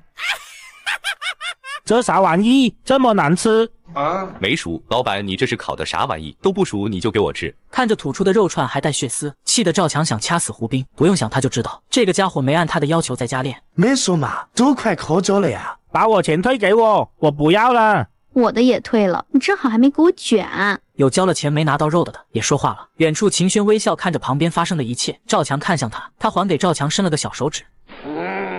你是怎么考的？这个我也不知道，都要考着了，怎么会不熟呢？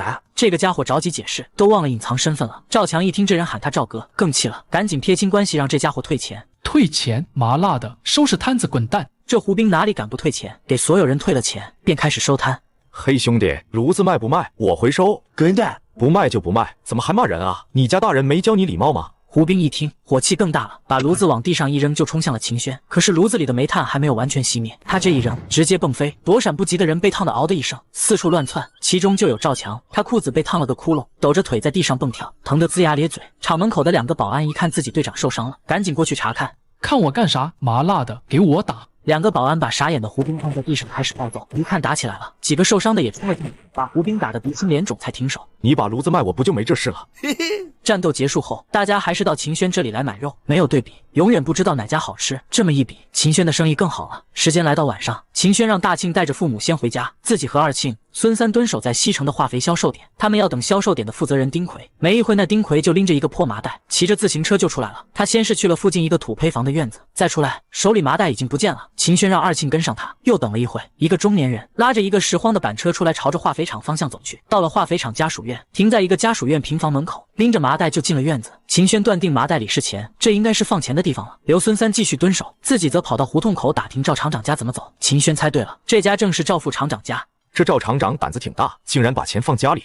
摸清情况，秦轩便带着孙三来到招待所。没一会，二庆也赶了过来。我跟着丁奎，那家伙见了个女人，2人腻歪了1个多小时，那动静都快刺激死我了。轩哥，你得补偿我，我一个大小伙子，耳朵都快听怀孕了。怀孕我也得给你打掉。说正事。他在房间待了1个多小时，然后就走了。走了之后我也没跟着他，我觉得这女人可能有情况，穿的花枝招展的，不像个好人。让你跟着丁奎，你不会盯上他女人了吧？你别急啊，轩哥，我在那女人门口待了半个小时，你猜谁来了？这谁能猜出来？你快说重点。赵强，这家伙竟然也来找那女的，然后2人也哼哼哈嘿了几分钟。我的天，这么刺激吗？如果那女人不是做皮肉的，而是赵强或者丁奎其中一人养的女人，你们猜会怎么样？那2兄弟不得拿刀砍起来？对头，明天继续盯这个女人，了解一下她的背景，保证完成任务。行了，都睡觉吧，明天还得干活。说完，率先走回房间。第二天，二庆去蹲守那个女人，秦轩则是找到王军，将他这2天调查赵强的事简明扼要说了一遍。他们竟敢倒卖化肥，这可都是国有资产。我本来就是跟他儿子有矛盾而已，没想到扯出来条大鱼。这事你打算怎么办？我想听听你的意见，毕竟你对化肥厂熟。马厂长为人正直，值得信赖，也对我有恩，但是他还有1年退休，这时候出这个事一定会影响他。我给你介绍个人吧，是我部队的老领导，现在在市委负责纪检。你认识纪检大领导就好办了，但我有个要求。你说。给马厂长一个自己处理的机会，双管齐下。秦轩点点头，有纪委做保险，给马厂长个机会他没啥问题。但是如果马厂长选择大事化小，弄不好把自己也搭进去，他能想到这块，王军也能想到。显然王军在赌马厂长不会做那么傻的事。约好老领导，秦轩2人就来到了国营饭店等待领导的到来。半个小时后，一个衣着朴素但满脸威严的中年男人走了进来。连长好。还那个德行，都说了，在地方上别整这么正规。说完，看向秦轩，秦轩也学着王军，尽了一个标准的军姿。虽然没当过兵，但是参加过军训啊。哦，小同志好，你是部队的？这是我的一个朋友秦轩，不是军人。我也是仰慕军人，才行个军礼。不光是羡慕吧，刚才这姿势可是够标准的。回领导，仰慕军人不能停留在口头上，实际行动也得跟上。虽然是和平年代，但军人有战必回，咱也不能闲着。好，国家就需要你这种有志青年。我们也是向前辈们学习，咱们别在门口站着。领导屋里请。冯主任一边往里边走，一边跟秦轩提了个小要求。这饭店人多眼杂的，叫领导显得我官架子大，还是叫我冯主任比较好。虽是微笑说的，却也显出冯主任是个聪明人。王军说吃个便饭，却带了个小朋友。这小朋友一见面就投他所好，肯定是求他办事。自己这个纪委主任可是不讲人情的，让秦轩叫他主任，就是告诉秦轩公事公办。今天找我来，一定是有事吧？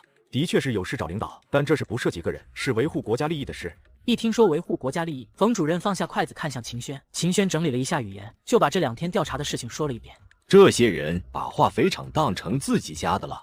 小轩啊，干得不错，这是知道第一时间找组织，我得表扬你。不过下次再见到有腐败分子，尽量不要私自调查。你的人没受过训练，万一有啥事，你后悔都来不及。冯主任这话一说，秦轩眼皮跳了跳，这点他还真没想到。领导批评的是我考虑的不周了。没事，以前你也不认识我，现在认识我了，以后有啥事直接找我就可以了。好，谢谢冯主任。好了，喝完这杯饭就到这吧。你汇报的真是太大了，我得做一下部署。说完，冯主任一饮而下，就匆匆往外走。秦轩没有挽留，他知道留也留不住，眼里揉不得沙子的人，对他来说，案子才是大事。可王军露出着急之色，咬了咬牙，大声说道：“老连长，我有个不情之请，别吞吞吐吐的，赶紧说。这件事我能不能告诉马厂长？他马上退休了，这时候出这个事情。”打住！你就这么相信他没有参与？我相信他，而且我还相信这个事，他知道以后会做出正确的选择。冯主任皱了下眉头，显然在思考。屋里安静下来，王军眼巴巴等着冯主任的回答。1分钟后，冯主任点点头，但是表情很严肃。这个老马，希望经得住考验吧。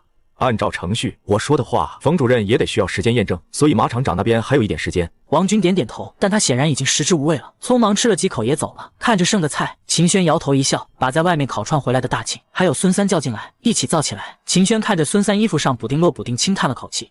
三一会跟我去供销社，哥给你置办一身衣服去。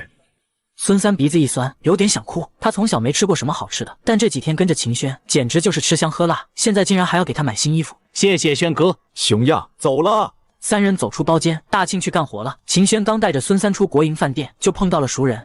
秦轩，你给我站住！有事？有事？听说你很不尊重你姐姐，还打过她，这我得给你算算。李前进一边说一边走过来，这时孙三直接横在了秦轩前边，拦住了李前进。小子，这里没你事，我跟秦轩谈。谈个屁！想挨揍，我陪你。跟轩哥动手，你还不够资格。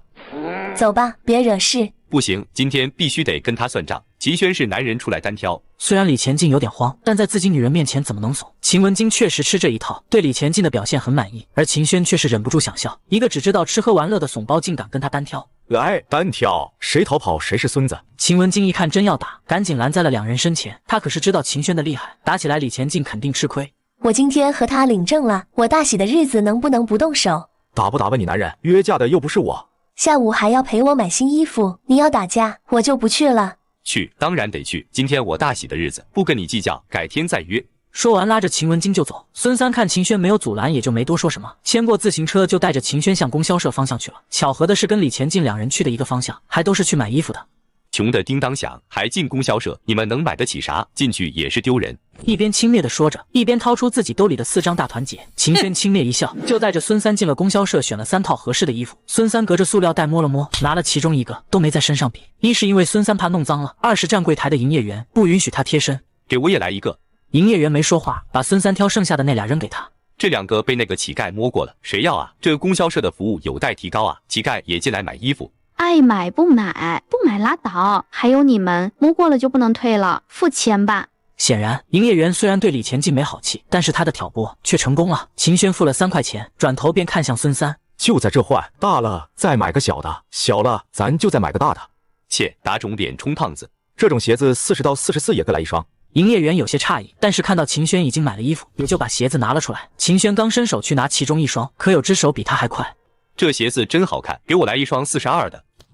不好意思，这鞋是我的。你不还没买吗？怎么是你的？我让服务员拿出来，就是打算买的。你想买，等我买完你再买。切，这么多双，这双让给你就是，我要个43的也行。那个43的也是我的。跟我置气啊？你那意思这几双都是你的呗？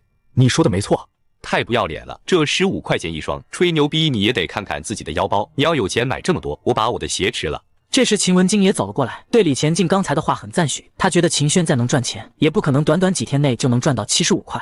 都要了，给我装起来。好的，老板您稍等。哼，有钱烧的，买这么多鞋，我看你怎么穿。给我来双42的，也给我对象来1双。营业员没想到这几人都是大主顾，给秦轩包好了鞋子，就急忙跑去仓库拿了双42的出来，还拿了女款的号码出来。买新鞋是为了把旧鞋吃了吗？刚才我可是听见你赌输了，要吃旧鞋的。我就是说着玩，你还当真呀？哎，说话像放屁一样，不是个男人。秦轩不想理这2个人，转身走向女装区，准备给田夏也买身衣服。这裙子多少钱？20。给我来一件1.6米女生穿的。秦轩刚准备付钱，秦文京就拉着李前进过来了。他很诧异，秦轩竟然买女装。给谁买的？给我？不可能啊！给我也拿一件。我买啥？你们买啥？有病吧？供销社又不是你家的，我想买啥就买啥。裙子多少钱？结账。 20。文晶啊，要不咱们选个别的？不要，我就要这个。给你钱，把裙子给我包起来。秦文京看秦轩都买了，更急了。我就相中这个裙子了，抓紧付钱。李前进白了一眼秦轩，把秦文京往后拉了拉，附在耳朵旁说了几句。秦文京脸色直接垮了，什么话没说，转身就往外走。李前进急忙追上，也不知道谁是穷鬼，没钱逛什么供销社啊！孙三不忘埋汰李前进一句，憋得李前进脸色通红。秦轩懒得理这两人，催促孙三骑车就回了国营饭店，将给众人买的鞋子分好后，便直接去找二庆了。这女人一天都没出门，她就在家看电视，嗑着瓜子。我还打听到这女人是丁云奎的女人，两人已经公开恋爱关系了。这就有意思了，赵强肯定是背着丁奎睡了他女人。了解了这一情况，两人也不盯着了，跑到去西城化肥销售点找了一个小孩，给了1毛钱，让小孩给丁奎送了一个信封，大概内容是：丁奎，晚上12点以后再去找你女人，会有意想不到的惊喜。记住，别去早了，早了你会永远当个绿王八。看到信的丁奎气得破口大骂，等冷静下来后，便决定今晚去看看是不是真的。而秦轩两人像没事人一样去化肥厂门口摆起了摊，直到晚上兄弟4人才来到丁奎女人的住处等着看戏。死鬼，你怎么才来？我不是怕丁奎那小子走得晚吗？他今晚压根就没回来，也不知道去哪里浪了。女人一边说，一边帮赵强宽衣解带，还关了灯。两个人开始悉悉索索，哼哼唧唧，到最后的噼里啪啦。我操，这谁受得了？我这正值青春烈火的年纪。汉飞，我都听了好几波了，这两完蛋玩艺术个1、2、3就过去了。4个人都无声的笑。就在屋里两个人激战正酣的时候，丁奎带着2个人就回来了。刚到门口就听到里边靡靡之音，丁奎二话不说，一脚把门踹开。赵强被吓得一激灵，赶紧往窗户口跑。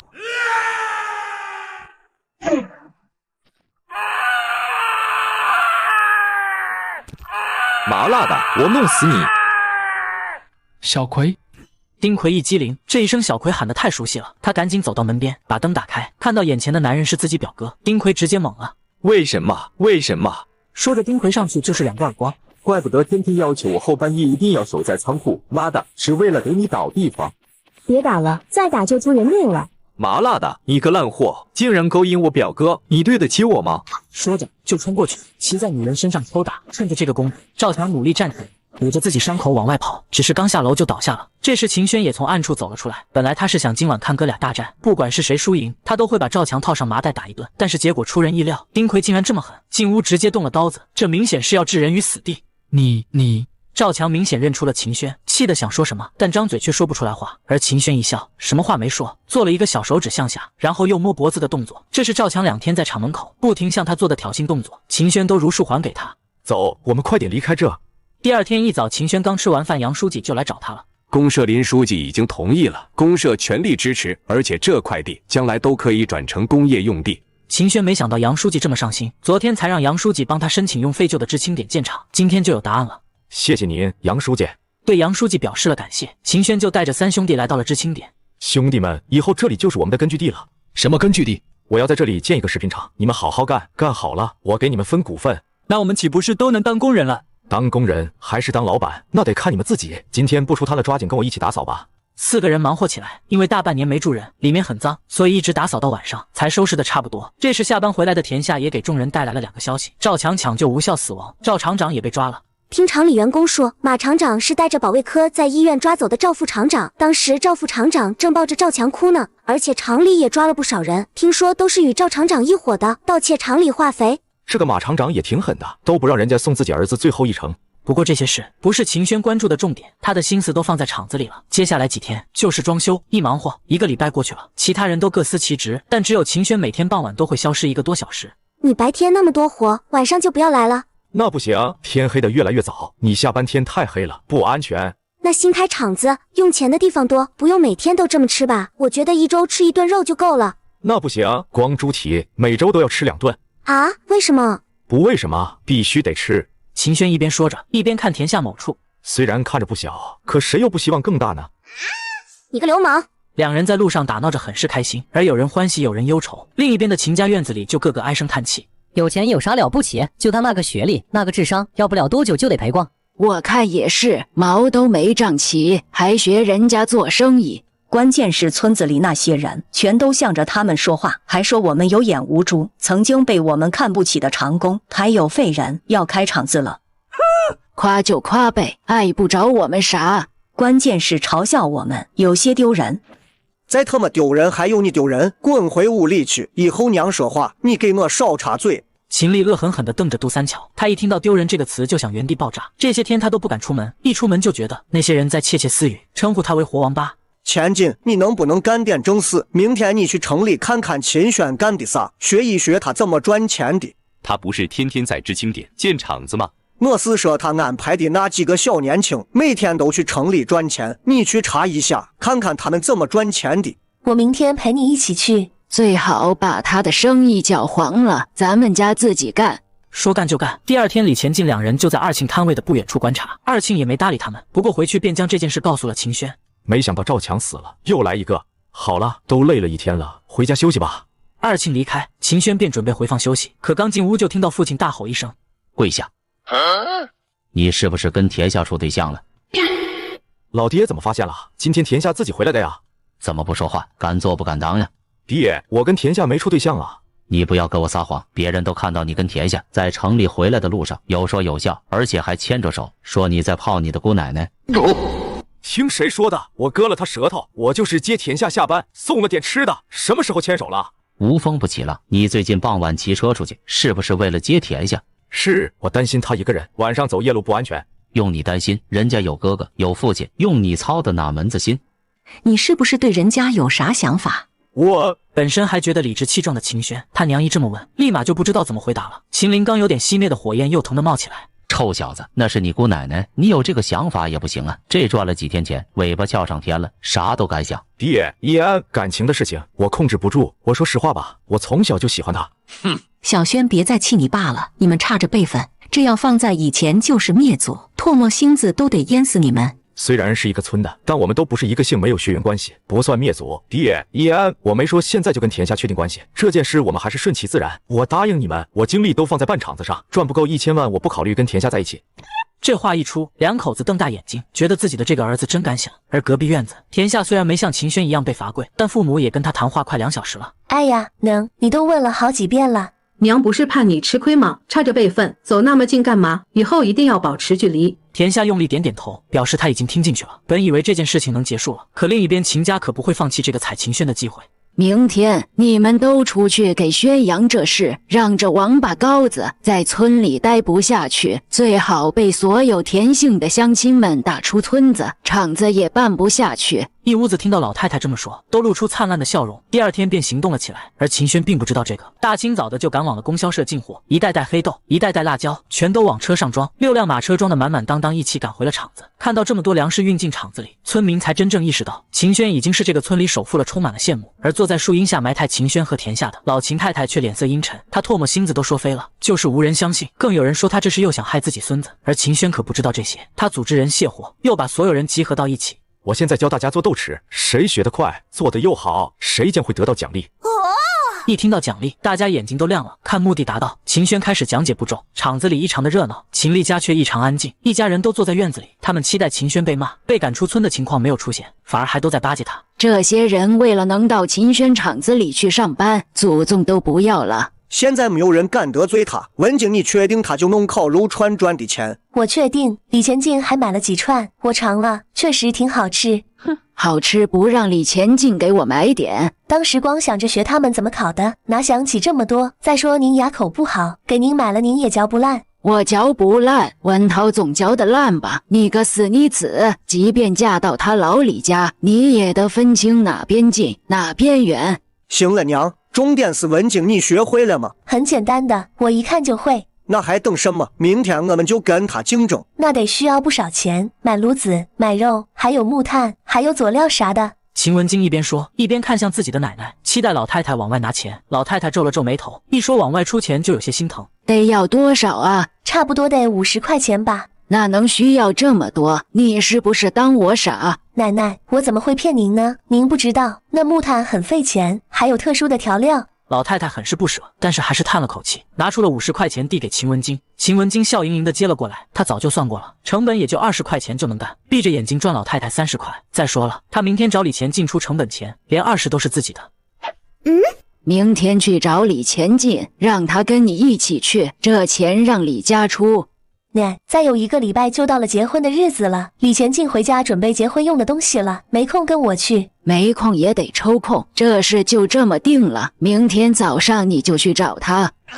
秦文京很懊恼，到手的钱竟然飞了。翌日上午，第一批玻璃瓶送到了厂里，白色工作服也全部到位。秦轩让大家穿戴整齐，并要求大家按照食品安全生产制度规范自己，然后就开始分组制作。中午11点半，5大锅牛肉辣酱全部制作完成，然后灌装、贴标签。我们第一款产品正式下线了，也标志着我们厂正式投产了。所以接下来几天，大家多付出一点，尽快熟练自己的工序。为了给大家鼓励，也为了图个吉利，每人发1个红包。说着，秦轩拿出一大把红包递给王秀菊，让他给大家发下去。本来以为只有几毛，哪成想每个里头都是2块钱，这可把大家都震惊到了，纷纷表示感谢。就在秦轩让大家解散的时候，一辆面包车缓缓停到厂门口。国营饭店前主任、供销社沈科长下了车，开车的还是王军。老弟啊，你不地道，开业都不说一声。是啊，弄得我们只能不请自来。我这只是第一批产品下线，没正式开业，要不然能不请你们吗？我以为今天开业，还好我没请马厂长，要不然得闹笑话。哈哈，既然来了也不白来，正好尝尝刚这下线的产品。3个人被秦轩请进厂区，所有人穿的白色工作服，生产车间更是一尘不染。沈科长忍不住的点头，他是供销系统去过不少食品厂，但能像秦轩弄得这么干净的还是头一次见到。秦老板，这辣酱你打算怎么卖？先跟个大厂合作，等他们吃出味道来，我就不愁销路了。这样销售刚开始没问题，但是后期不一定稳定。那正好沈科长是行家，您给指导指导，我该怎么销售？跟我们合作，供销系统每天出货量稳定，而且量也很大。辣酱不像米面油，是生活必需品，恐怕也卖不多少吧？那你可说错了，我把它放在明眼处，肯定有人买的。这么好的产品，他吃一次就会给你宣扬出去，慢慢销量就会上来了。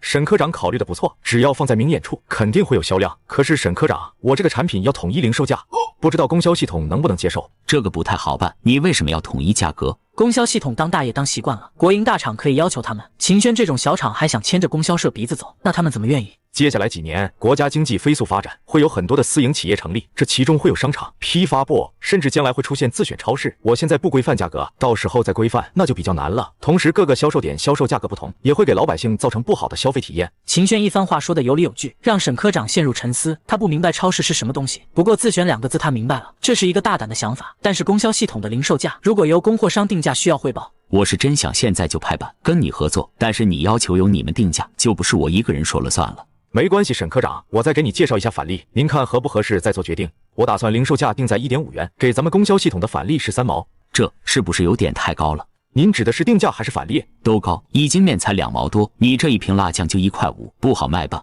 营销的事情我会替你们解决，我这边会有承诺，进货超过3个月，如果供销社卖不出去，我这边原价回收。你说的是真的？当然，我这是谈生意，又不是小孩过家家。啪，你都敢承担风险，供销社也没啥顾虑了。先供销社这边先进5000瓶，那就多谢沈科长了。这不是应该的吗？沈科长笑得灿烂，3毛钱的返利太高了，1斤面才赚2分钱，卖15斤的利润才能赶上1瓶辣椒酱，卖不出去还可以退，这旱涝保收的买卖没有理由不做。这么半天，你们俩谈完了吧？肚子都饿了，一起去喝一杯。那走吧，我这今天光忙着生产，也没啥做饭的食材，就去你那里吧。说着，几人就朝门口走去。快到门口时，秦轩又让人往车上装了3箱辣酱。你带这么多辣酱干什么？1箱老钱大哥放在国营饭店，这3天每桌客人免费送1小碟，1箱给沈科长带着。虽然进货了，但是还得明天来拉货。办公室里每个人先尝尝，另外1箱我另有用处。不用猜了，他们俩都有了，就是给我的呗。对，给你的，一会你就拉回去。秦轩笑呵呵的回应。4个人有说有笑，就往县城赶。在国营饭店吃了一顿午饭，沈科长下午还得上班，骑着自己的自行车先回去了。屋里就剩下钱主任、王军、秦轩3人。今天谢谢2位了。嗨，自己兄弟，客气啥？今天带着沈科长去厂里，完全是秦轩委托钱主任和王军安排的，目的就是让自己的牛肉辣酱进入供销系统。3人聊了一会天，然后王军也要上班，便带着秦轩去了化肥厂。最后1箱辣酱也不是给王军的，一个单身汉哪里吃得了这么多？马厂长太忙了，厂里出了这么大事，大小职工开除了几10个。今天早上我说去你那，厂长还让我给你带话，等忙完这几天他要请你吃饭，向你表示感谢。他老人家不怪我给他添麻烦就好。稀客，我还没登门向你致谢，你自己反而来了，快坐。嗨，谢啥？我也是因为私事才发现了猫腻，没给您带来麻烦就好。你要是不说，那才是添麻烦。马厂长始终握着秦轩的手，能看得出来他是真感谢老冯给他开了后门，举报的名头挂在了他头上，要不然一个管理不完善的罪名肯定跑不了，他正厂长的帽子也就不保。我今天来找您是来给您送东西的。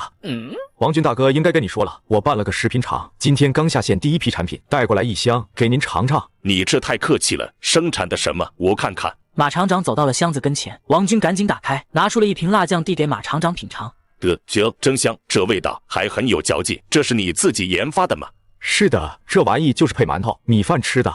产品不错，看来你在吃的方面很有造诣啊！你这辣酱我很喜欢，谢谢了。不客气，那我东西送到，先走了。您老太忙，我就不多打扰了。那让小王送你，我就不多留你了，我这还赶着写报告呢。忙完这几天，我请你到家里来做客。好。秦轩再次跟马厂长握手告别，一点没提辣酱进厂子的事。王军很纳闷，刚上车就忍不住问道：正事你怎么没提？提什么正事？辣酱啊，不让厂里食堂和小卖部进货了吗？不用提，等你回去就知道了。王军不明白，挠了挠头。果然，等王军回来，马厂长就让他找采购科。马上中秋节了，今年职工除了每人2包月饼外，再每人多加2瓶辣酱。这命令一下，王军都愣住了，想了半天才想明白，这属于人情生意，不需要过多语言交涉。